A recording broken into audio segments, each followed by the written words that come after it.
من على عباده الذين اصطفى اما بعد. صحیح البخاری کی ابتدا کتاب الایمان سے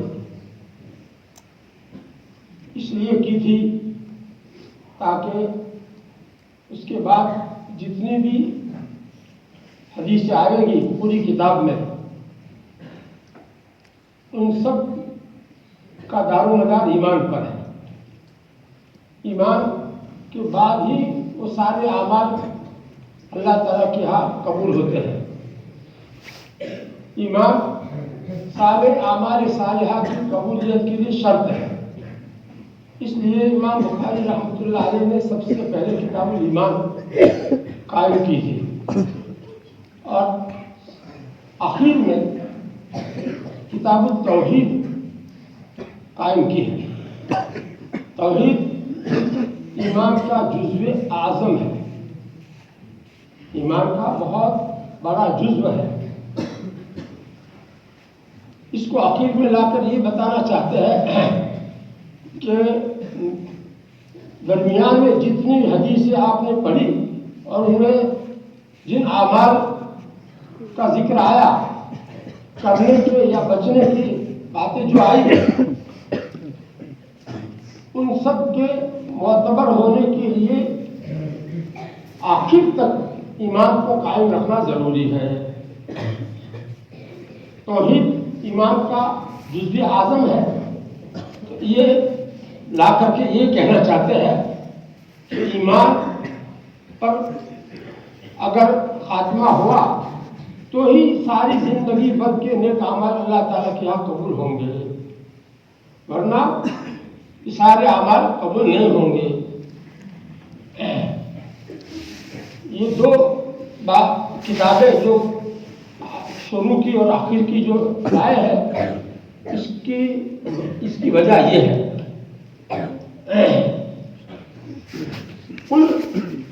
صحیح البخاری میں 98 کتابیں ہیں. 2 کم 90 2 کم 100 2 کم 100 کتابیں ہیں. اس میں سب سے پہلی کتاب کتاب الایمان اور سب سے آخری کتاب کتاب التوحید. اس کتاب التوحید میں اور کتاب الایمان میں فرق یہ ہے کہ کتاب الایمان میں اسلامی عقائد کو مثبت انداز سے بیان کیا گیا ہے اور کتاب التوحید میں جو توحید کے بارے میں گمراہ ہو گئے لوگ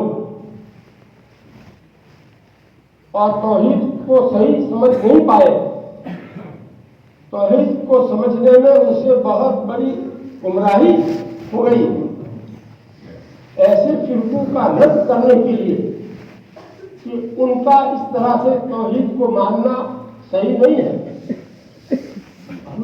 توحید جو بنیادی چیز ہے اس میں بھی قرآن و حدیث کے بہت بڑے علم رکھنے والے بھی گمراہ ہو سکتے ہیں.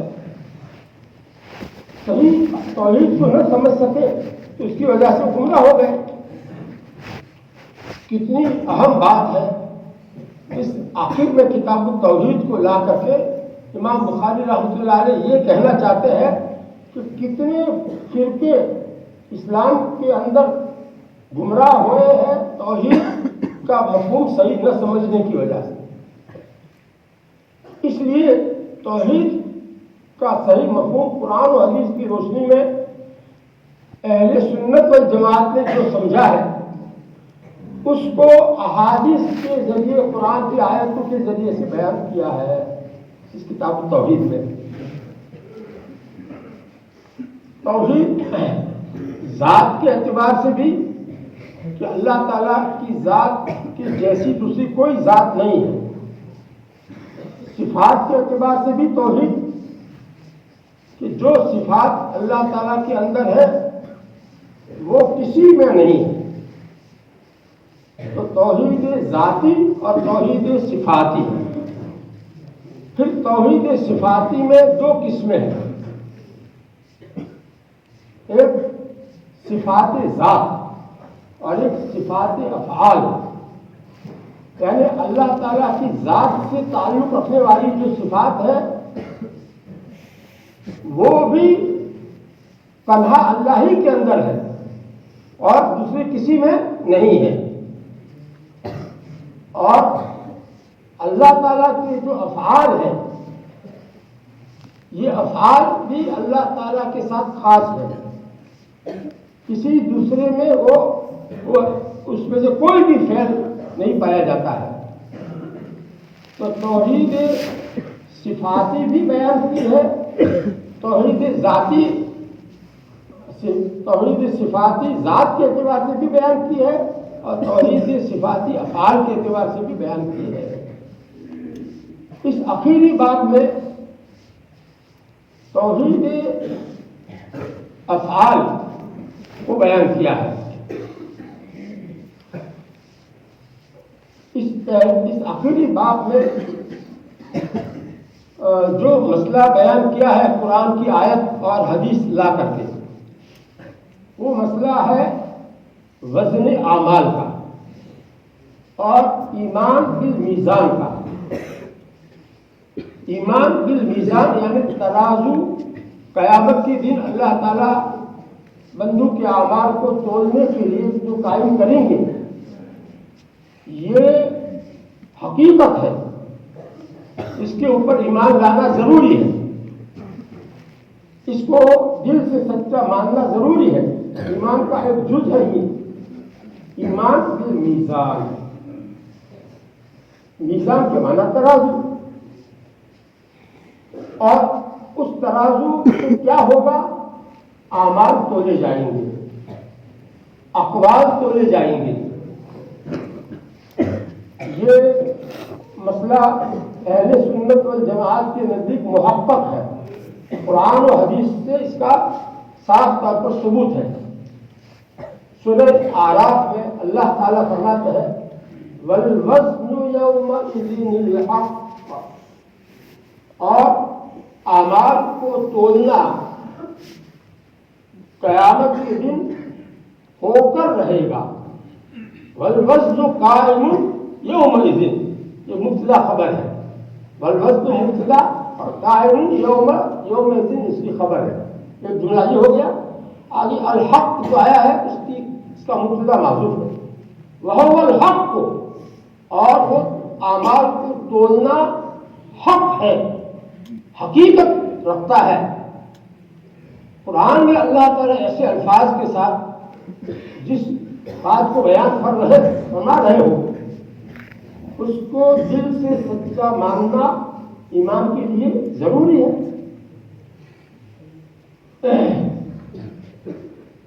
جو گمراہ فرقے اس بارے میں گمراہ ہوئے ہیں، معتزلہ، پرانے زمانے کا یہ نام ہے. اب ہمارے زمانے میں دنیا میں معتزلہ نام کا کوئی فرقہ آپ کو ملے گا نہیں، لیکن ان کے اندر جو بیماری تھی عقل پرستی کی، وہ بیمار بھی دنیا میں بھی ملیں گے. ہمارے دور میں لوگ عقل میں جو بات آئے اس کو مانتے ہیں اور عقل میں بات نہ آئے اس کو نہیں مانتے. یہ معتزلہ کا مزاج تھا، وہ مزاج آج بھی ہے. اس لیے آج بھی اس مسئلے کو سمجھنے کی ضرورت ہے. وہ ایسا کہتے تھے کہ اعمال تو کوئی ایسی چیز نہیں ہے جس کو تولا جا سکے. اقوال زبان سے نکلے اور جو ہے ختم ہو گئے، کیسے اس کو تولا جائے گا؟ تو یہ عقل پرستی تھی ان کی. یہ عقل پرستی قرآن کے سامنے ہو یہ بہت بڑی گمراہی ہے. قرآن کی بات کو مان لینا یہ ایمان کا تقاضا ہے. قرآن اور حدیث ہے، ان میں جو بات آئی ہے اس کو مان لینا یہ ایمان کا تقاضا ہے، اور اس کو نہ ماننا یہ گمراہی ہے. اس کو نہ مان کر اس میں دور دراز کا مطلب لینا، نکالنا کہ ترازو سے مراد تو ترازو نہیں ہے بلکہ انصاف کرنا مراد ہے. یہ ایسا مجازی معنی مراد لینا یہ کیا ہے؟ گمراہی ہے. جب صاف لفظ قرآن میں والوزن اور موازین کا لفظ بار بار آ رہا ہے. موازین میزان کی جمع ہے اور میزان کے معنی ترازو کے. تو حقیقی معنی چھوڑ کر کے مجازی معنی اس وقت بھی دیے جا سکتے ہیں جب حقیقی معنی مراد لینا متاثر ہوتا ہے. اب یہاں کیا تعصب ہے؟ جب احادیث میں یہ بات آئی ہے کہ وہ ترازو جو اللہ تعالیٰ قیامت کے دن قائم کریں گے وہ اتنا بڑا ترازو ہوگا کہ اگر اس کے ایک پلڑے میں اس کے 2 پلڑے ہوں گے. حدیث میں یہ ترازو کی تفسیر آئی ہے کہ وہ ترازو ایسا ہوگا اس کے 2 پلڑے ہوں گے اور بیچ میں ایک کانٹا ہوگا. وہ کانٹا اس طرف چلا جائے گا تو اس طرف والا پلڑا جھک گیا، یہ مطلب ہے. اور اگر وہ بیچ والا کانٹا ادھر چلا گیا تو ادھر والا پلڑا جھک گیا، یہ مطلب ہوتا ہے. تو اس کے لیے عربی میں لسان کا لفظ استعمال ہوا ہے کہ کیسا ترازو ہوگا؟ لہو میزان و کفتان. اس ترازو کے لیے ایک تو اوپر کانٹا ہوگا اور 2 پلڑے ہوں گے. صاف طور پر ترازو کی حقیقت بھی بتائی حدیث میں، اور وہ ترازو کتنا بڑا ہوگا وہ بھی بتایا ہے کہ اتنا بڑا ترازو ہوگا کہ اگر اس کے ایک پلڑے میں 7 آسمان اور زمین اور جتنے مخلوقات آسمانوں میں اور زمین کے اندر ہے ان سب کو ایک پلڑے میں رکھا جائے تو وہ ایک پلڑے میں سب کے سب ایک پلڑا اتنا بڑا ہوگا. تو اتنی ساری وضاحت کے ساتھ تفصیلات حدیث میں آئی ہے. تو پھر اس پہ تعریف کرنا تو اور دور دراز کا مطلب لینا یہ گمراہی ہے. اللہ تعالیٰ کی صفت جو اس آیت میں بیان کی ہے وَنَضَعُ الْمَوَازِينَ الْقِسْطَ لِيَوْمِ الْقِيَامَةِ، یہ سورہ انبیاء کی آیت ہے. اس میں اس کا ترجمہ کیا ہے؟ اندر دیکھو، باب کے شروع میں جو آیت لائے ہے امام بخاری رحمۃ اللہ علیہ، اس آیت کا ترجمہ دیکھو. اللہ تعالیٰ کے اس فرمان کا بیان کہ ہم ترازو رکھیں گے. آپ یہ فعل، فاعل اور مفعول یہ 3 چیزیں آ گئی. ہم ترازو رکھیں گے. اللہ تعالیٰ فرماتے ہیں ہم ترازو رکھیں گے. آگے 2 لفظ اور ہے. ایک ہے القسط، اس کے اوپر زبر ہے، یہ مفعول لہو ہے. الموازین تو مفعول بھی ہے، نزو کا مفعول بھی ہے، اور یہ القسط کیا ہے؟ مفعول لہو ہے. یعنی فعل کی علت بتلانے کے لیے ہے کہ کیوں رکھیں گے ترازو. ترازو رکھنے کی وجہ کیا ہوگی؟ لأجل القسط، انصاف. قسط کے معنی انصاف کرنا، انصاف کرنے کے لیے. اللہ تعالیٰ فرماتے ہیں کہ ہم ترازو اس لیے رکھیں گے تاکہ لوگوں کے سامنے انصاف آ جائے. لوگ دیکھ لیں گے اپنے آنکھوں سے دوسروں کا فیصلہ کیا جائے. کوئی معمولی فیصلہ، جنت کا فیصلہ کوئی معمولی ہے. یہ فیصلہ جو ہے اپنے اعمال کو ترازو میں دیکھ کر کے خود اپنے بارے میں وہ سمجھ لے کہ میرا کون سا پلڑا جھک رہا ہے. اللہ تعالیٰ اپنے انصاف کا اظہار کرنے کے لیے ترازو قائم کریں گے. اللہ تعالیٰ کو سب معلوم ہے اور کیا کر کے آیا ہے. اللہ تعالیٰ کو ضرورت نہیں ہے فیصلہ کرنے کے لیے، لیکن لوگوں کے سامنے انصاف کی بات کو لانا تاکہ لوگوں پر حجت قائم ہو جائے کہ یہ دیکھو تمہارے اعمال دونوں پلڑوں میں، ایک پلڑے میں نیکیاں ہے دوسرے میں برائیاں ہے، وہ رکھی ہے. اب ترازو میں حضرت جبریل علیہ السلام ترازو اٹھائیں گے. یہ بھی حدیث میں آیا ہے. اس کا کانٹا جو ہے اوپر سے پکڑ کر کے اٹھائیں گے اور اس کا وہ بیچ والا کانٹا کدھر جھکتا ہے سارے لوگ دیکھیں گے. جس کا تول ہو رہا ہے وہ بھی دیکھے گا اب اس کے بعد میں کیا کوئی بول سکتا ہے کہ مجھے کیوں دوزخ میں جانا پڑ رہا ہے؟ کوئی بول سکتا ہے؟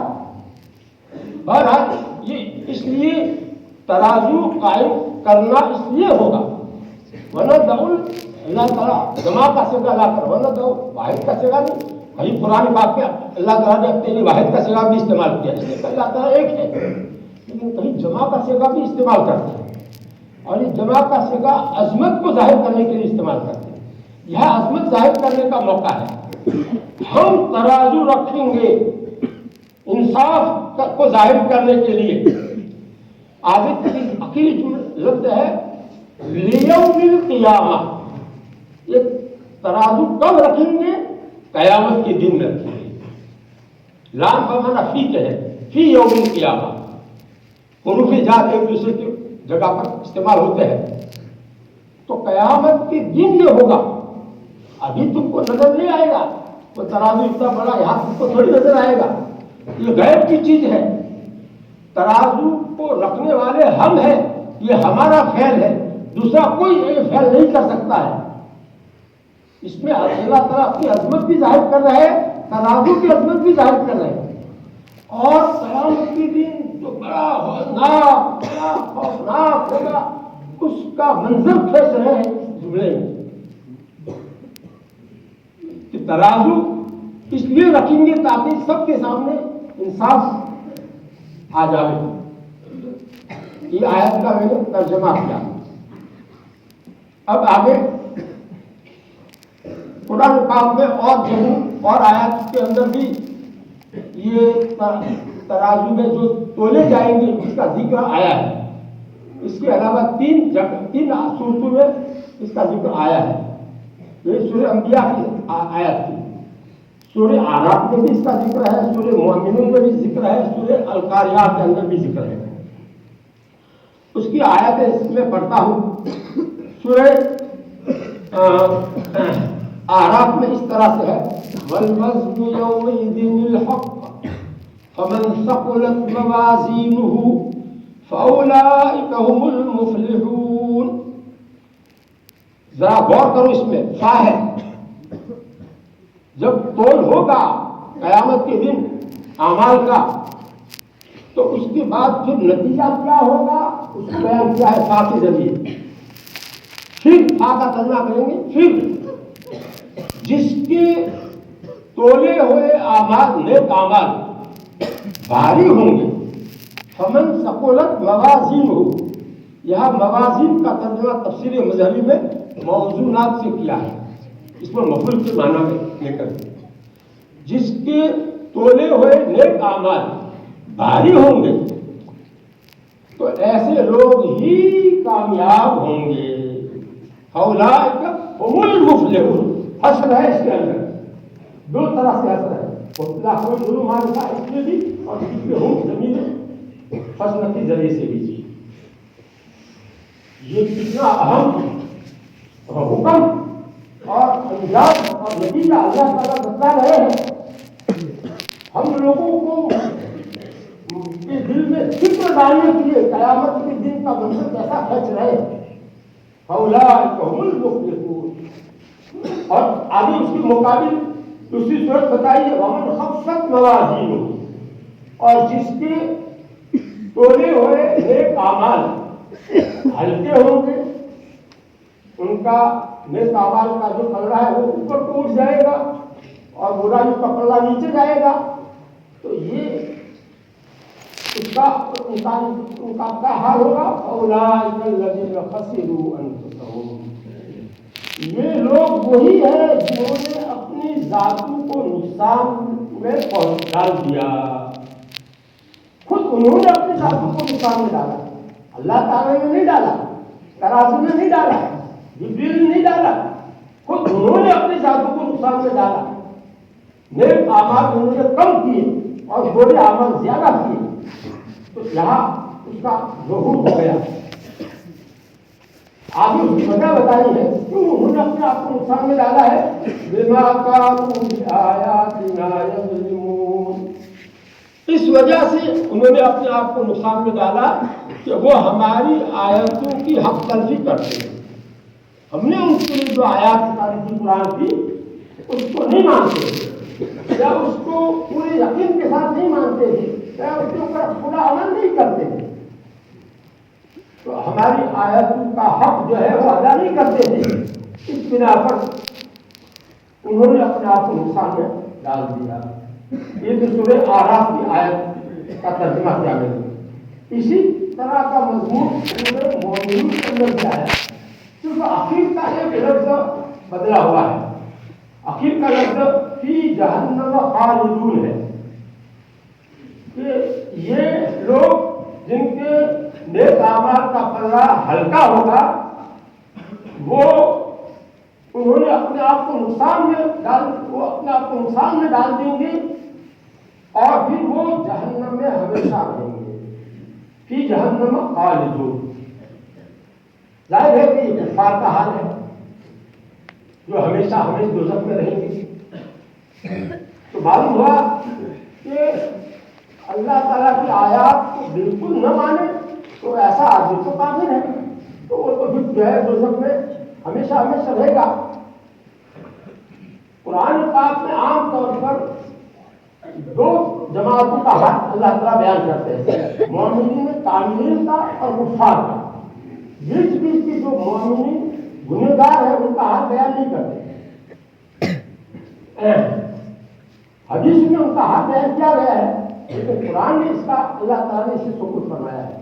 اور اس کی وجہ یہ ہے کہ جو ہے ایمان کامل اللہ تعالیٰ کے ہاں معتبر ہے، اس لیے اللہ تعالیٰ چاہتے ہیں کہ کامل ایمان لے کر جاؤ اور اس کا انجام بہت اچھا بتا کر کے ترغیب دے رہے ہیں کہ اپنے ایمان میں کمال پیدا کرو، اپنا ایمان ناقص مت رکھو، گناہ کر کے ایمان کو کمزور مت بناؤ۔ اللہ تعالیٰ جو ہے ہمارے اوپر رحم کر کے یہ مومنین کاملین کا انجام اور کفار کا انجام بیان کرتے ہیں۔ اور سورہ القاریہ میں یہ الفاظ میں کیا ہے، فَأَمَّا مَنْ ثَقُلَتْ مَوَازِینُهُ فَهُوَ فِي عِیشَةٍ رَاضِیَةٍ، پھر جس شخص کے تولے ہوئے نیک اعمال بھاری ہوں گے تو ایسا آدمی پسندیدہ زندگی میں ہوگا، اس کو ایسی زندگی ملے گی جس کو وہ پسند کرے گا، یعنی جنت مل جائے گی۔ اور آگے اس کے مقابل اما من خفت موازینہ، اور بہرحال جس کا نیک اعمال تولے ہوئے ہلکے ہوں گے تو فأمہ ہاویہ، اس کا ٹھکانہ بہت گہرا کھڈا ہوگا، اس کھڈے کی گہرائی کو اللہ تعالیٰ کے سوا کوئی نہیں جانتا ہے۔ ہاویہ، آگے خود اللہ تعالیٰ نے فرمایا وما ادراک ما ہی، اور تجھے کیا پتا کہ وہ ہاویہ، وہ کھڈا کیسا ہے، تجھے کون بتا دے؟ نار حامیہ، وہ تیز آگ سے بھرا ہوا بہت گہرا کھڈا ہوگا۔ خیر یہ چار صورتوں کے میں سے میں نے جو آیتیں سنائی ان میں بار بار موازین کا لفظ آیا ہے جو میزان کی جمع ہے، تو بہرحال یہ وزن کے لفظ سے بنا ہوا ہے، تو معلوم ہوا کہ قرآن میں کئی جگہ اللہ تعالیٰ نے اس کو بیان کیا ہے، تو اس کو صحیح سمجھنا، اس کے لیے دوسری آیتوں کو دیکھنا، وَالْوَزْنُ يَوْمَئِذٍ الْحَقُّ، اور اس طرح وَنَضَعُ الْمَوَازِينَ، یہ سب الفاظ کو سامنے رکھ کر کے اس کا صحیح مطلب لینا یہ ضروری ہے، جو اہل سنت والجماعت نے لیا ہے کہ اس سے مراد حقیقتاً ترازو ہے، انصاف ہی مراد ہو، ترازو مراد نہ ہو، ایسی بات گمراہی ہے، غلط ہے۔ یہ چار میں نے آیتیں سنا ہے، اسی طرح ان سب میں بھی ایمان بالمیزان کا ذکر ہے۔ حدیث جبریل جو مشہور ہے، حضرت جبریل علیہ السلام اللہ تعالیٰ کے حکم سے اللہ کے نبی صلی اللہ علیہ وسلم کی مجلس سے آ کر کے جو سوالات کیے ہیں، بس ایمان کا ایک سوال کیا ہے، ایمان کی حقیقت کیا ہے، تو اس کے جواب میں بہت سی چیزیں بتائی ہیں. اس میں ایمان کے نظام کا بھی ذکر ہے، اور یہ مسند احمد کی حدیث میں ہے. یہ امام احمد بن حنبل رحمۃ اللہ علیہ کی کتاب ہے حدیث کی مسند احمد، اس میں یہ ایمان کے جواب میں بالمیزان کا بھی لفظ ہے کہ تو ترازو کے اوپر بھی ایمان رکھے تب جا کر تو مومن کہلائے گا. اور یہ دوسری کتاب ہے ابن خزیمہ، صحیح ابن خزیمہ، اس کے اندر بھی یہ حدیث جبریل کے اندر بیان تؤمن بالمیزان بھی آیا ہے. تو اس سے معلوم ہوا کہ میزان پر ایمان لانا یہ ایمان کا ایک جزء ہے، اس کے بغیر آدمی مومن نہیں ہوتا ہے. اسی طرح یہ حدیث جو آپ ابھی پڑھی آپ نے عقیدی حدیث، اس کے اندر ثقیلتان فی المیزان آیا ہے کہ نہیں؟ بخاری شریف کی حدیث ہے کہ وہ دونوں کلمے ترازو میں بھاری بھرکم ہوں گے. ترازو میں فی المیزان کا لفظ اس میں آیا ہے، اور وہ زبان سے نکلے ہوئے دو بول ہوں گے جو تولے جائیں گے ترازو میں، جس کی بنا پر اس کا وزن بہت زیادہ ظاہر ہوگا. اس سے معلوم ہوا کہ ترازو حقیقتاً ہوگا اور اس میں تول اقوال کا بھی ہوگا. یہ کلمتان کیا ہے؟ اقوال ہے، ایمان سے نکلے ہوئے اقوال ہے کلمتان. تو یہ تولے جائیں گے اور ان کا وزن بہت بھاری ہوگا.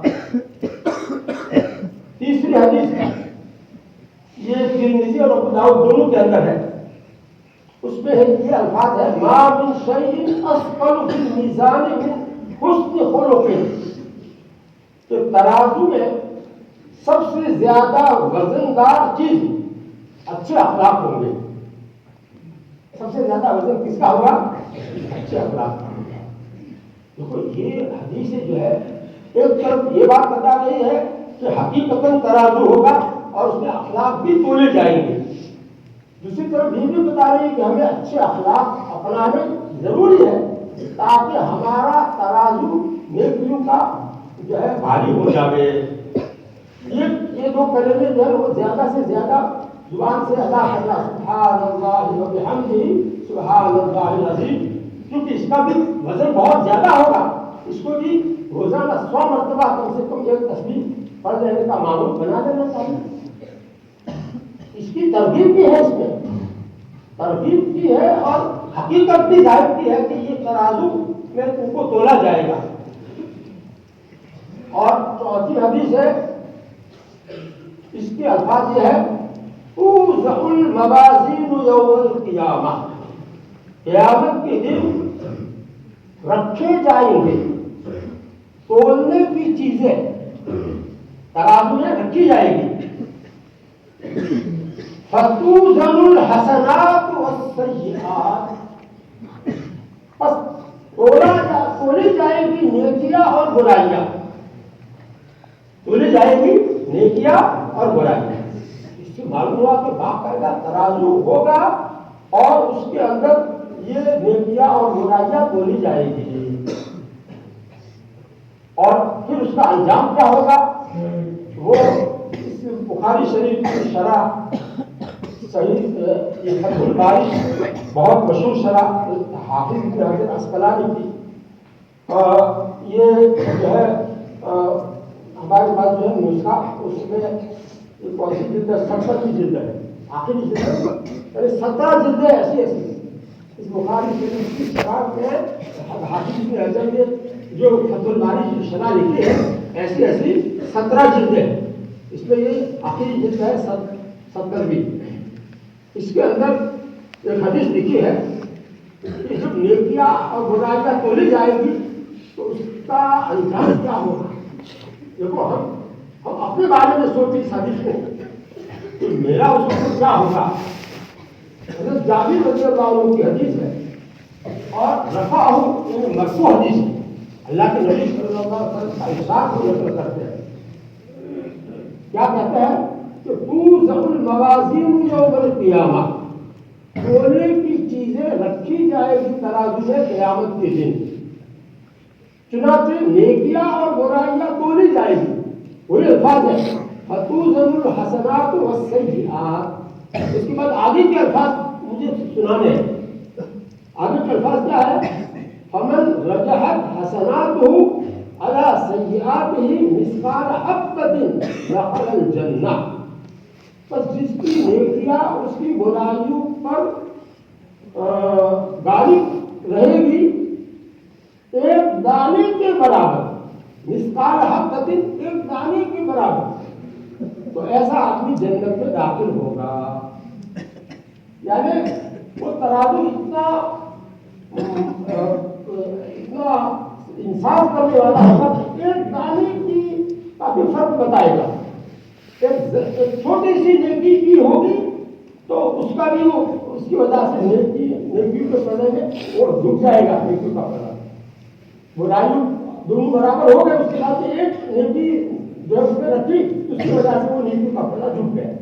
اب اس کے لیے جنت کا فیصلہ ہو گیا، دخل الجنہ. اور اس کے مقابلے میں ومن رجحت سیئاتہ علی حسناتہ مثقال حبۃ دخل النار. اور جس کی برائیاں اس کی نیکیوں پر غالب رہے گی ایک دانے کی برابر بھی، تو وہ آدمی دوزخ میں جائے گا. یہ حدیث کے الفاظ ہیں. ایک جو ہے برائی زیادہ ہو گئی چھوٹی سی، اس کی وجہ سے برائی کا پردہ نیچے چلا گیا، اس کے لیے دوزخ کا فیصلہ ہوگا. آگے بھی حدیث پوری نہیں ہوئی، آگے سنیے. قیل فمن استوت حسناتہ وسیئاتہ. کسی صحابی نے سوال کیا اللہ کے نبی صلی اللہ علیہ وسلم سے کہ جس آدمی کی نیکیاں اور برائیاں دونوں برابر ہوگی اس کا کیا ہوگا؟ دونوں کمرے برابر، نیکی کا اور برائی کا دونوں برابر، کانٹا بالکل بیچوں بیچ میں ہے. حضرت جبریل نے اٹھا رکھا ہے ترازو کو اور کانٹا بالکل بیچوں بیچ، ذرا نہ ادھر جاتا ہے نہ ادھر جاتا ہے. تو ایسے آدمی کا کیا حال ہوگا؟ تو اس کا جواب اللہ کے نبی صلی اللہ علیہ وسلم نے دیا، قال اولئک اصحاب الاعراف. ایسے لوگوں کو نہ تو جنت کا داخلہ ملے گا نہ دوزخ میں ان کو بھیجا جائے گا، بیچوں بیچ رکھا جائے گا. انتظار میں رہیں گے تب ہمارے بارے میں اللہ تعالیٰ فیصلہ فرماتے ہیں. اعراف والے ہوں گے، اعراف والے آنے بیچ بیچ میں ہوں گے. بہت یہ حدیث ابھی سنانے کا موقع تھا، اس لیے میں نے سوچا کہ اس کو نقل سنا دوں، اس بات میں رہن ہو جائے.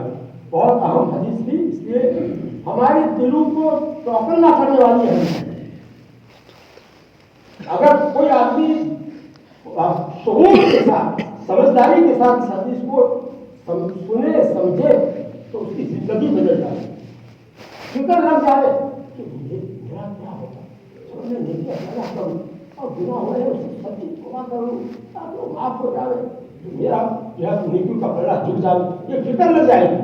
یہ حدیث فکر لگانے والی ہے. اب یہاں دیکھیے کتاب کو دیکھیے. آگے امام بخاری رحمۃ اللہ علیہ ایک جملہ لا رہے ہیں، وَأَنَّ أَعْمَالَ بَنِي آدَمَ وَقَوْلَهُمْ يُوزَنُ. اور بنی آدم یعنی آدم کے بیٹے، آدم کی اولاد، سارے کے سارے انسان، ان کے اعمال اور ان کی باتیں تولی جائے گی. باتیں تو زبان سے ہوتی ہیں اور اعمال باقی سارے اعضاء سے صادر ہوتے ہیں. تو اعمال بھی تولے جائیں گے اور باتیں بھی تولی جائیں گی. یہ جملہ لا کر امام بخاری رحمۃ اللہ علیہ نے رد کیا ہے ایک تو معتزلہ کا جو وزن اعمال کے منکر ہے کہ اعمال کا وزن نہیں ہوگا، تو ان کی بات کا رد کیا ہے، وہ گمراہ ہوتا ہے. اس زمانے میں بھی کوئی ایسا عقل پرست ایسی بات کہے تو کہا جائے گا کہ یہ بات گمراہی کی ہے. دیکھو اہل سنت والجماعت کی بات تو یہ ہے، اعمال بنی آدم وقولہم یوزن. اس میں ایک نسخے میں حاکم ہے وہ اقوالہم کا لفظ ہے، قول کی جگہ پر کیا ہے اقوال، اور یہ زیادہ مناسب ہے، اعمال کی زیادہ مناسب ہے، اعمال جمع ہے اقوال کی۔ یہ دوسرا نسخہ ہے، نون کر کے لکھا ہے ناشتے میں۔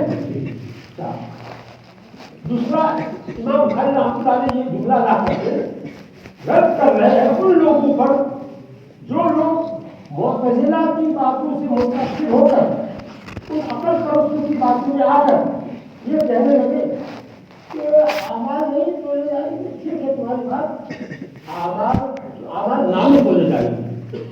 کیا کہہ دیا انہوں نے؟ اعمال نامے تولے جائیں گے۔ اور بعض لوگوں نے کیا کہا کہ خود صاحب اعمال تولے جائیں گے، جنہوں نے عمل کیے وہ تولے جائیں گے۔ یہ ایسا کہنے والے وہ بھی صحیح تھا، ان کی رائے صحیح نہیں ہے۔ اہل سنت والجماعت کے صحیح مذہب کے خلاف ہے۔ اہل سنت والجماعت کا جو صحیح مذہب ہے وہ یہ ہے جو امام بخاری رحمۃ اللہ علیہ بیان کر رہے ہیں۔ اس پر اجماع ہے کہ خود اعمال ہی تولے جائیں گے۔ اہل سنت والجماعت کا اجماع نقل کیا ہے ابن بطال نے، جو بخاری کے شارح ہیں، کہ خود اعمال ہی تولے جائیں گے، اعمال نامے نہیں، اعمال کرنے والے نہیں، خود اعمال ہی تولے جائیں گے۔ اس لیے تو یہ جملہ لایا ہے وَأَنَّ أَعْمَالَ بَنِي آدَمَ وَقَوْلَهُمْ یا وَأَقْوَالَهُمْ تُوزَنُ۔ اب آگے لغت کی بات لا رہے ہیں۔ یہاں ابھی جو آیت کا ترجمہ میں نے کیا اس میں کس تک کا لفظ آیا تھا، تو کس تک کا مطلب بتانے کے لیے مجاہد جو تابعی ہے ان کی بات نقل کی امام بخاری رحمۃ اللہ علیہ نے۔ وقال مجاہد، مجاہد نے فرمایا کہ اس طاس، اس کا ملتا جلتا لفظ ہے، قسط اور قسطاس دونوں کا مادہ ایک ہے۔ تو قسطاس کا جو لفظ قرآن میں آیا ہے وزنوا بالقسطاس المستقیم، تو وہ قسطاس اور یہ قسط دونوں کا مادہ ایک ہے کہ نہیں؟ تو دونوں کا ترجمہ بھی ایک ہی ہوگا۔ تو اس کا ترجمہ قسطاس کا مجاہد نے کیا کیا ہے؟ العدل، انصاف کرنا۔ تو یہ قسط کا ترجمہ کیا ہوا؟ انصاف کرنا۔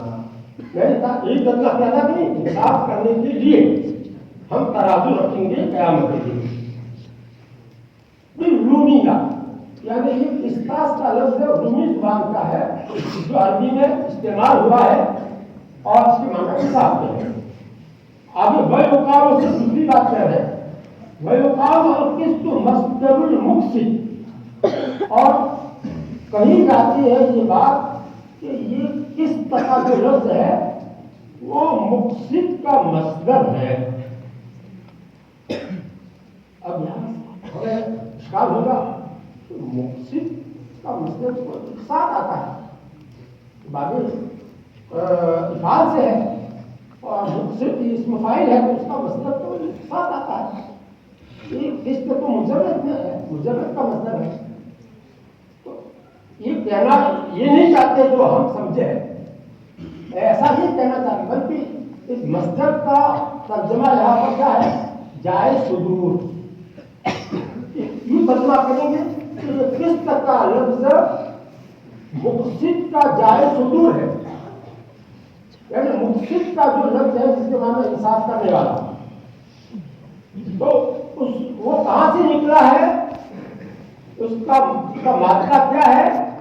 قسط ہے، قسط سے یہ مقسط بنا ہے، یہ کہنا چاہتے ہیں۔ قسط سے اقساط بنا اور اقساط سے مقسط بنا، تو اس لیے وہ مصدر سے نہ بھی مصدر مراد نہیں ہے بلکہ لفظی ترجمہ مصدر کا جائز صدور۔ تو قسط جو ہے نکلنے کی جگہ ہے کس کی؟ مقسط کی، یعنی مقسط نکلا ہے کہاں سے؟ قسط سے نکلا ہے، اور قسط کا معنی انصاف کا ہے، تو مقسط کے معنی انصاف کرنے والا۔ ان اللہ یحب المقسطین، یقیناً اللہ تعالیٰ انصاف کرنے والوں کو پسند کرتے ہیں۔ قرآن میں مقسطین کا لفظ آیا ہے اس وقت پر، تو یہ بتا دیا کہ قسط کے معنی بھی انصاف کیا ہے، مقسط کے معنی بھی انصاف کرنے والا ہوا۔ اب آگے وَهُوَ الْعَادِلُ کہہ کر مقسط کے معنی بتائیں۔ تو مفسد کے معنی کیا ہے؟ انصاف کرنے والا. تو سب مجسس کا قسطاس اور مفسد سب کا معنی کیا ہے؟ انصاف کرنے کو ہے. اب بات پوری ہو گئی. اب آگے قرآن پاک میں آیا ہے وَأَمَّا الْقَاسِطُونَ فَكَانُوا لِجَهَنَّمَ حَطَبًا. تو یہاں قاصد کا جو لفظ ہے وہ تعلیم کے معنی میں ہے. وَأَمَّا الْقَاسِطُونَ کا مطلب اور بہرحال ظلم کرنے والے جہنم کے ایندھن بنیں گے. اللہ تعالیٰ ان کو جہنم کا ایندھن بنائیں گے. یہ بات آئی ہے کہ نہیں قرآن سورہ جن کے اندر؟ تو یہ جو قاصد کی معنی ظلم کے کہاں سے ہو گئے؟ کس کے معنی تو انصاف سے ہوئے اور قاصد کے معنی ظلم کے کہاں سے ہو گئے؟ ایک تعجب کی بات ہے نہیں. تو یہ تعجب کا رفع میں بعد میں کروں گا. پہلے یہاں اندر سے وہ کیا کہہ رہے ہیں کہ وَأَمَّا الْقَاسِطُ فَهُوَ الْجَاهِلُ. اور ہاں قاصد کا جو لفظ ہے عربی میں اس کے معنی ہے جاہل یعنی ظالم. جور سے جاہل ظلم کرنے والا. اور ہاں اس کے معنی تو ظالم ہی کے طے ہو گئے. سوال یہ پیدا ہوتا ہے اس کا بھی معنی ابھی اوپر تو اتنی ساری باتیں بتائی کہ انصاف کے معنی میں ہے اور یہ اس سے جو فائد قاصد ظالم کے معنی میں کیسے ہو گیا؟ اس تعجب کا جواب یہ ہے کہ عربی زبان بہت نازک زبان ہے. اس کا مصدر بدل گیا. اس کا مصدر قاصد کا مصدر کیا ہے؟ قصد. قسط نہیں، قصد اس کا مصدر. اور قصد کے معنی ظلم کیا ہے؟ مصدر بدل گیا. اس میں قاصد کس سے بنا ہوا ہے؟ قصد سے بنا. قسط سے نہیں بنا ہے. قسط کے معنی انصاف ہے. مصدر کے بدل جانے سے اس کے مشتقات کے معنی بھی بدل جاتے ہیں کہ نہیں؟ بہت اہم بات بتا دی. چلو آگے جو ہے سند آپ نے سند میں کتنے امام بخاری اور اللہ کے نبی صلی اللہ علیہ وسلم کے درمیان میں 5 واسطے ہیں. امام بخاری کے استاد کون ہے؟ احمد بن اشکاب اور ان کے استاد محمد بن فضیل اور ان کے استاد عمارہ بن قعقاع اور انہوں نے یہ حدیث روایت کی ابو زرعہ سے اور ابو زرعہ تابعی ہے. انہوں نے روایت کی حضرت ابو ہریرہ رضی اللہ عنہ سے. دیکھو یہاں پر ایک بات بتاتا ہوں. رضی اللہ تعالی عنہ لکھا ہوا ہے بخاری شریف. اس کے بعد میں وعنہ ہے رضی اللہ تعالی عنہ وعنہ میں ہے. آپ لوگ وعنہ ملا اس سے پڑھتے ہو تو صحابہ کے لیے ہے ترجی. قرآن پاک میں رضی اللہ عنہ کس کے لیے ہے؟ اس لیے آپ لوگ ہمیشہ اسی کو پڑھو جس کا کتاب میں لکھا ہے. کتاب میں لکھا ہے اس کے اوپر اپنی طرف سے بغاوت. دیکھو یہاں کیا لکھا ہے؟ رضی اللہ تعالیٰ عنہ. آگے وعنہ ہے بس جتنا لکھا اتنا پڑھو اسی میں سلامتی. آگے نبی صلی اللہ علیہ وسلم نے فرمایا کلمتان حبیبتان الی الرحمن. یہ کلمتان جو ہے کلمہ جو ہم نے پڑھا ہے کلمہ اور کلام. تو کلمہ سے یہاں مراد کلام ہے. کلمہ تو جو ہے جزوی کلام کو کہتے ہیں. جزوی کلام مراد نہیں ہے. مبتدا کو کلمہ کہیں گے, خبر کو کلمہ کہیں گے, لیکن دونوں سے مل کر کے کیا بن گیا؟ کلام بن گیا. تو یہاں کلمتان کی مراد کیا ہے؟ کلامان. جیسے کلمہ شہادت ہم بولتے ہیں وہاں کلمہ بولتے ہیں لیکن مراد پورا کلام ہوتا ہے.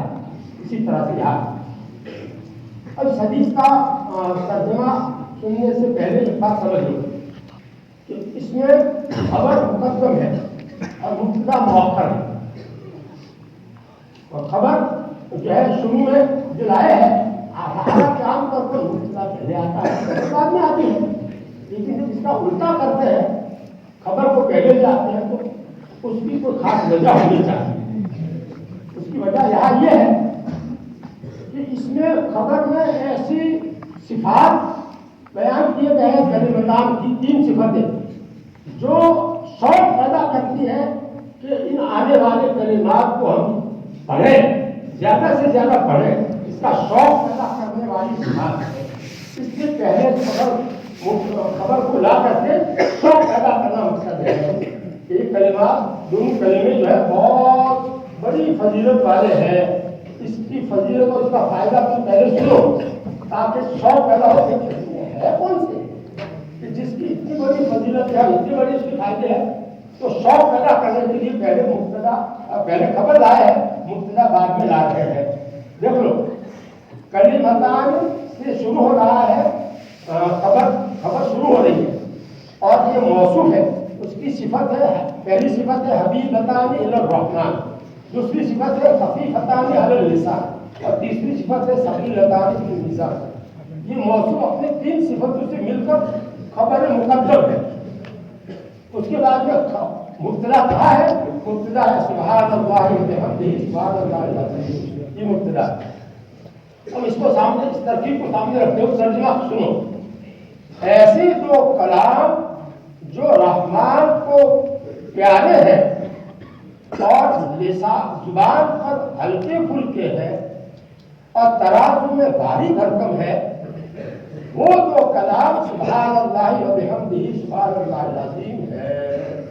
یہاں پر ہے لگے گا, پہلے جو بات تھی وہ اس پر ہے نہیں لگے گا, یہاں پر بات نہیں ہوئی. اب حدیث کا مفہوم سمجھو. یہ 2 کلمے, یہ 2 کلام, یہ جو کلام ہے کلمے نہیں ہے. دیکھ لو میں تشریح کروں گا. سبحان اللہ وبحمدہ ایک کلام اور دوسرا کلام کیا ہے سبحان اللہ وبحمدہ, دوسرا کلام ہے. یہ جو جملے ہیں پورے الگ الگ. تو یہ 2 کلام کیسے ہے؟ حبیبتان الی الرحمن, رحمان کو بےحد مہربان ذات کو بہت پیارے ہیں. حبیبتان سے مراد محبوبتان, لیکن یہ 2 کلمے محبوب ہے, اس سے مراد کیا ہے؟ یہ 2 کلمے کا پڑھنے والا رحمان کو بہت پیارا ہے, یہ مراد ہے.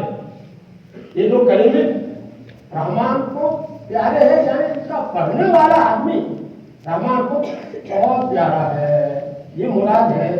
اس کی شرح میں لکھا ہے کہ مراد اس سے قائل ہما ہے. خیر, اب ایک سوال پیدا ہوتا ہے کہ یہاں رحمان کا لفظ جو لایا گیا ہے, اللہ اللہ نہیں کہا, الرحمان کہا, تو اس کی وجہ یہ ہے اللہ تعالیٰ کی رحمت کی وسعت کو بیان کرنا چاہتے ہیں. ہمارے نبی صلی اللہ علیہ وسلم اللہ تعالیٰ کی رحمت کی وسعت کو بیان کرنا چاہتے ہیں کہ بےحد مہربان ہے اللہ تعالیٰ کہ وہ تھوڑے سے عمل کے اوپر, یہ دونوں کلمے زبان پر بہت ہلکے پھلکے ہیں, آسانی سے آدمی پڑھ لیتا ہے, لیکن اس کا وزن ترازو میں بہت زیادہ ہوگا, جس کی وجہ سے ثواب بہت زیادہ ملے گا اس کو. تو یہ اللہ تعالیٰ کی بے انتہا رحمت ہی تو ہوئی کہ جس کی وجہ سے یہ معمولی آسان زبان سے آسانی سے نکلنے والے کلمے کیا ہو گئے, ترازو میں بھاری بھرکم ہو گئے اور اس کا کام بند نکل گیا. ایک تو اس میں یہ بات کہنا چاہتے ہیں رحمان کیا کرتے ہیں, اللہ تعالیٰ کی رحمت کے اوپر دیکھو کہ عمل قلیل کے اوپر اجر جزیل عطا فرماتے ہیں, بہت زیادہ ثواب عطا. اب آگے دیکھو خفیفتان علی اللسان, یہ دونوں کلام زبان پر ہلکے ہیں, یعنی ادا کرنے میں آسان ہے.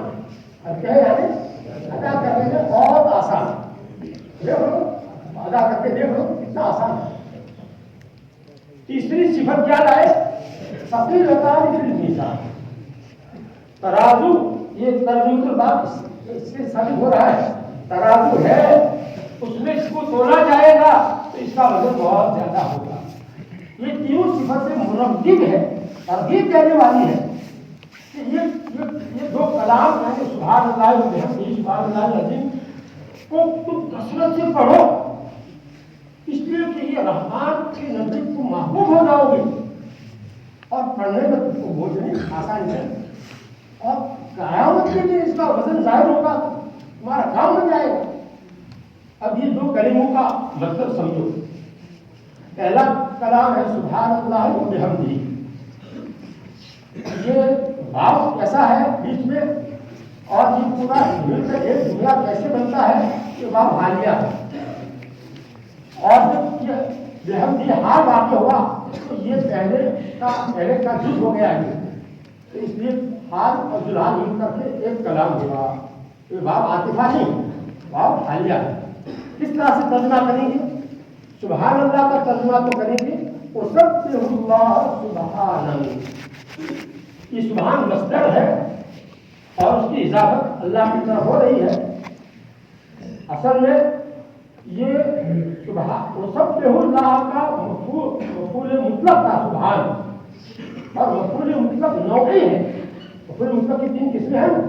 مفعول مطلق نوعی ہے، یعنی میں اللہ تعالیٰ کی پاکی بیان کرتا ہوں، ایسی پاکی بیان کرنا جو اس کی شان کے مناسب، میری اپنی حیثیت کے مطابق نہیں، اس کی شان کے مناسب اس نوع کی میں پاکی بیان کرتا ہوں. بہت اعلیٰ درجے کی پاکی، کوئی اس میں کوئی عیب ہے ہی نہیں. یہ سبحان اللہ کا مطلب ہے. آگے ہم یہی کا یہ جو حال بنا آئے تاکہ اللہ تعالیٰ کے اندر کمالات، سارے کمالات اللہ تعالیٰ کے اندر بھرے ہوئے ہیں. یہ بات اس کے ساتھ ساتھ آ جائے. یہ وبحمدہ سے پہلے کیا ہوگا؟ متلبسا بحمدہ. یہ حال واقع ہے کہ نہیں؟ تو اس لیے یہ اس کا ترجمہ وسبح اللہ سبحانہ متلبسا بحمدہ. میں اللہ تعالیٰ کی پاکی بیان کرتا ہوں اس کی شان کی مناسب، اس کی تعریف کے ساتھ متلبس ہو کر، یعنی اس کی تعریف کے ساتھ. تعریف کا مطلب کیا ہے؟ اس کے کمالات کو بیان کرنے کے ساتھ. پاکی بیان کرنے کا مطلب یہ ہے کہ کوئی نقص، کوئی کمی، کوئی کمزوری اس میں ہے ہی نہیں. یہ تو منفی بات ہوئی. اور آگے ثبوتی صفات اللہ تعالیٰ کے وبحمدہ میں آ گئے کہ اللہ تعالیٰ کے اندر تمام کمالات جمع ہے. یہ حمد کا مطلب ہے، اور سارے کمالات اس کے اختیاری ہے. دیکھو ایک حمد کا معنی ہم کرتے ہیں، یہ فلانے کی تعریف کی، فلانے کی تعریف، وہ تعریف غیر اختیاری چیز پر ہوتی ہے. اس کے اندر وہ چیز جو اختیاری نہیں ہے، اللہ تعالیٰ جس طرح اس کو چھین سکتے ہیں، اس لیے اس کو حمد نہیں کہیں گے. حمد اللہ تعالیٰ کے خاص ہے، اس کو مدح کہیں گے. انسان کی جو تعریف ہوگی وہ اس کے اندر جو خوبی ہے وہ خوبی اس کی اختیاری نہیں ہے. دو آنکھیں ہیں مثلا، اس کی وجہ سے تعریف کر رہے ہیں، آنکھیں اچھی ہے، خوبصورت چہرہ، اس کی تعریف کر رہے ہیں. لیکن اللہ تعالیٰ جب چاہے اس کو ایسا بیمار کر دے کہ جو ہے اس کا چہرہ پیچھے جائے اور جو ہے پتلا ہو جائے. ابھی جتنا اچھا تازہ معلوم ہوتا ہے اس کی بجائے جو ہے ایسا معلوم ہو کہ یہ آدمی برا ہے، جوان ہے. تو یہ اللہ تعالیٰ کی اختیار کی چیزیں ہیں جو ہمیں اللہ تعالیٰ نے چیزیں دی ہیں، وہ ہمارے کمالات نہیں عطائی ہے. اللہ تعالیٰ کے اندر جو کمالات وہ ذاتی ہے، ہمیشہ سے ہے. اس لیے وبحمدہ کا مطلب کیا ہوا؟ اللہ تعالیٰ کی اندر جو خوبیاں ذاتی ہے اس کو بھی میں بیان کرتا ہوں اس کے ساتھ تنزیہ کے ساتھ تحمید، دونوں کو ملا ایک ساتھ میں. ایک زمانے حال کا زمانہ اور دلہن کا زمانہ ایک ہوتا ہے. اس کا مطلب ہے کہ اس کو میں بعد میں نہیں بیان کرتا، اس کے ساتھ ساتھ یہ بیان کرتا ہوں تاکہ دو چیزیں ایک ساتھ سامنے آ گئی. کوئی کمی تو ہے ہی نہیں اور ساری کی ساری خوبیاں اس کے اندر جمع ہے. یہ دونوں باتیں ایک ساتھ ایک جملے میں آ جائیں. اس لیے اللہ تعالیٰ، اس لیے سبحان اللہ وبحمدہ کا مطلب جو ہے ابھی میں نے جتنا سمجھایا ہے وبحمدہ، ابھی اس کو اور آگے کا مطلب اسے اور سمجھاتا ہوں. وَيَحْتَمِلُ کیا کرتے اسی شرح میں حافظ ابن حجر نے کہا ہے وَيَحْتَمِلُ أَن يَكُونَ الْإِضَافَةُ لِلْفَاعِلِ. کہتے ہیں وبحمدہ میں حمد مصدر ہے کہ نہیں؟ تو حمد کی جو اضافت ہے وہ فاعل کی طرف ہو، اس کا بھی اس میں احتمال ہے. کیا مطلب فاعل؟ یعنی روح زمین جو اللہ کی طرف لوٹتی ہے کہ نہیں؟ وبحمدہ کی زمین، تو اللہ تعالیٰ اس کی فاعل ہے حمد کی، ہم فاعل نہیں ہیں. یعنی اللہ تعالیٰ نے اپنی جو حمد بیان کی ہے اس حمد کے ساتھ میں اللہ تعالیٰ کی تعریف کرتا ہے. وبحمدہ کا مطلب کیا ہوا؟ اللہ تعالیٰ نے اپنی حمد جو بیان کی ہے اس حمد کے ذریعے سے میں اللہ تعالیٰ کی تعریف کرتا ہوں۔ میں کیسے اللہ کی تعریف بیان کر سکتا ہوں؟ اللہ تعالیٰ کی صفات میں پوری طرح پہچانتا نہیں، کیسے میں اللہ تعالیٰ کی تعریف کر سکتا ہوں؟ اس نے اپنی جو تعریف بیان کی ان کلمات کے ذریعے میں اس کی تعریف کرتا ہوں۔ واہ، یہ بس تمہیں آ جانا چاہیے اس مطلب کو سننے کے بعد سبحان اللہ و بحمدہ۔ اور دوسرا جملہ کیا ہے؟ سبحان اللہ۔ اس کا ترجمہ میں اللہ تعالیٰ کی تعریف بیان کرتا ہوں اس کی شان کے مناسب جو بڑی عظمت ہے، اس میں اللہ کی صفت عظیم لائی گئی ہے۔ یہ پہلے جملہ آ گیا تو سبحان اللہ وہی جملہ ہے، لیکن اس کے ساتھ میں عظیم کی صفت لا کرتے اس میں بہت بڑا مضمون پیدا کر دیا ہے۔ عظیم مطلق جب بولا جائے گا تو عظمت کاملہ مراد ہوگی۔ کامل عظمت اس کے اندر ہوگی کہ اس کے جیسا کوئی نہ ہو۔ کامل عظمت اس کے اندر ہوگی تو اس کی جیسی صفات کسی میں نہ ہو، وہ کامل عظمت کا نام کہ کوئی دوسرا ہے ہی نہیں اس کے جیسا۔ ولم یکن لہ کفوا احد لیس کمثلہ شیء، اس کے جیسا کوئی ہے ہی نہیں، نہ ذات میں نہ صفات میں۔ تو یہ ہے اللہ تعالیٰ کی عظمت عظیم کے لفظ میں۔ اب حضرت مولانا تقی صاحب عثمانی فرماتے ہیں اس کے دو کلموں کی اتنی زیادہ فضیلت جو بڑائی کہ رحمان کو محبوب، اس کا قائل رحمان کو محبوب بن جاتا ہے، اس کی وجہ کیا ہے؟ ان دو کلموں میں تمام علوم کا نچوڑ اور خلاصہ آ جاتا ہے۔ تمام علوم دینیا کا خلاصہ اور نچوڑ کیا ہے؟ خشیت الہی، اللہ تعالیٰ کی خشیت پیدا کرنا، اللہ تعالیٰ کا ڈر دل میں پیدا کرنا، اللہ تعالیٰ کی عظمت دل میں پیدا کرنا، اللہ تعالیٰ کی محبت دل میں پیدا کرنا، یہ کیا ہے؟ خشیت۔ تو وہ خشیت میں اور خوف میں فرق ہے۔ خوف تو سانپ سے بھی ہم ڈرتے ہیں، پولیس سے بھی ڈرتے ہیں، تو وہ خوف ہے، اس کے دل میں ہماری اس کی عظمت ہوتی ہے؟ سانپ کی یا پولیس کی عظمت ہوتی ہے؟ نہیں۔ جس کی عظمت دل میں، بادشاہ کی عظمت دل میں، میرے بادشاہ ہے اس کی دل میں عظمت بھی ہے اور اس کا ڈر بھی ہے، اس کو کہیں گے خشیت۔ خیر، انما یخشی اللہ من عبادہ العلماء، قرآن پاک کی آیت بتا رہی ہے کہ خشیت کس کو حاصل ہوتی ہے؟ جو اللہ تعالیٰ کا علم رکھتے ہیں۔ العلماء سے مراد عرفی علماء نہیں ہے، بلکہ اللہ کی معرفت رکھنے والے، اللہ کی معرفت کا علم رکھنے والے ہی اللہ تعالیٰ سے ڈرتے ہیں۔ اللہ تعالیٰ کی خشیت ان کے اندر ہی ہوتی ہے۔ اس میں بھی حاصل ہے دو طرح سے، انما سے اور فاعل کو مؤخر کیا ہے، مفعول کو مقدم کیا ہے، اس کی وجہ سے دو طرح سے۔ اس لیے اس کا ترجمہ کیا کریں گے؟ اللہ تعالیٰ سے صرف اور صرف وہ بندے ڈرتے ہیں جن کے اندر اللہ تعالیٰ کی معرفت کا علم ہوتا ہے۔ بہرحال ان دو کلموں میں خشیت کیسے، ان دو کلموں سے ہمارے اندر خشیت کیسے پیدا ہوتی ہے اس کو سمجھو۔ پہلا جو کلمہ ہے اس کے اندر سبحان اللہ و بحمدہ سے اللہ تعالیٰ کی محبت پیدا ہوتی ہے۔ جب یہ پتا چل گیا کہ اللہ تعالیٰ میں کوئی نقص، کوئی کمی، کوئی کمزوری ہے ہی نہیں اور سارے کے سارے کمالات اور خوبیاں اس کے اندر جمع ہے، تو ایسی ذات سے محبت پیدا ہوگی کہ نہیں ہوگی؟ محبت پیدا کرنے کے لیے پہلا قلم ہے، اور محبت اکیلی کافی نہیں ہے، اس کے ساتھ ڈر بھی ہونا چاہیے، تب جا کر وہ خشیت کہلائے گی۔ خشیت کے لیے ضروری ہے محبت بھی ہو اور ڈر بھی ہو۔ تو ڈر کیسے پیدا ہوا؟ سبحان اللہ العظیم، عظیم کے لفظ سے ڈر پیدا ہوا۔ بڑی عظمت والی، بڑی عظمت والی دل میں آپ ملے گا تو اللہ تعالیٰ کا ڈر پیدا ہوگا۔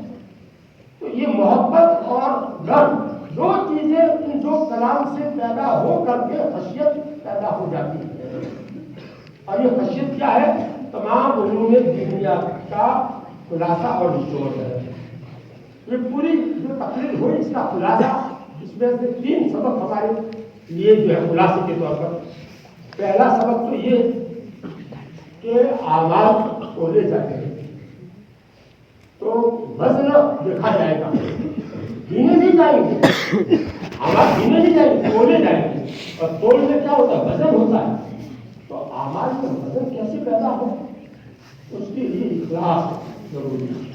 پہلے حدیث جو بخاری شریف میں لائے تھے وہ انما الاعمال بالنیات، وہ اس کے ذریعے سے آپ اپنے ہر عمل کے اندر اللہ تعالیٰ ہی کو راضی کرنے کی نیت کرے، اس کی مشق کرے، تو وہ عمل آپ کا وزنی ہوتا چلا جائے گا. اور دوسرا سبب اس میں کیا ہے کہ بولنے میں ہم احتیاط کریں. ہمارے بول بھی بولنے جائیں گے. دوزخ میں زیادہ تر جو لوگ ڈالے جائیں گے وہ زبان کے گناہوں کی وجہ سے ڈالے جائیں گے. یہ حدیث میں ہے. اس لیے زبان کے گناہ بہت ہوتے ہیں، بڑے بڑے گناہ ہو جاتے ہیں، چھوٹے فضولیات تو بہت ہوتی ہے. تو اس لیے زبان کو کے بارے میں حدیث میں کیا احتیاط آیا ہے؟ من کان یؤمن باللہ والیوم الآخر فلیقل خیرا او لیصمت. جو اللہ پر اور آخری دن یعنی قیامت کے دن پر ایمان رکھتا ہو، یقین رکھتا ہو، تو اس کا تقاضا کیا ہے کہ یا تو وہ بھلی بات زبان سے نکالے یا پھر خاموش رہے. تیسرا کام کوئی نہ کرے. اس زبان سے یا تو بھلی بات دنیا کے اعتبار سے، آخرت کے اعتبار سے کوئی بھلائی والی بات کو نکالے، ورنہ پھر خاموش رہے. یہ حدیث بتا رہی ہے کہ زبان کی حفاظت بہت ضروری ہے. من سمت نجا، جو چپ رہا اس کی نجات پالی دنیا کے جھگڑوں سے، آخرت کے عذاب سے. اس لیے دوسرا سبب اس میں یہ ہوا کہ اپنے زبان کی حفاظت کرے اور اس سے کوئی گناہ کی بات نہ کرے، کوئی فضول بات نہ کرے. تیسرا سبب اس میں یہ ملا کہ یہ تسبیح سبحان اللہ وبحمدہ سبحان اللہ العظیم کم سے کم 100 مرتبہ روزانہ پڑھنے کا اپنا معمول بنا. کیونکہ اس حدیث میں جو 3 صفتیں کلمتان کی لائی گئی ہے وہ ایسی لائی گئی ہے جس کی بنا پر ہم کو ترغیب دی جا رہی ہے، شوق دلایا جا رہا ہے کہ اس کلمہ کو تم زیادہ سے زیادہ پڑھو تاکہ وزن اعمال کا تمہارا زیادہ ہو جائے. اللہ تعالیٰ ہم سب کو ان باتوں پر عمل کرنے کی توفیق عطا فرمائے. وآخر دعوانا اللهم صل على سيدنا وعلى آل سيدنا محمد وبارك كما وصلنا عدد ما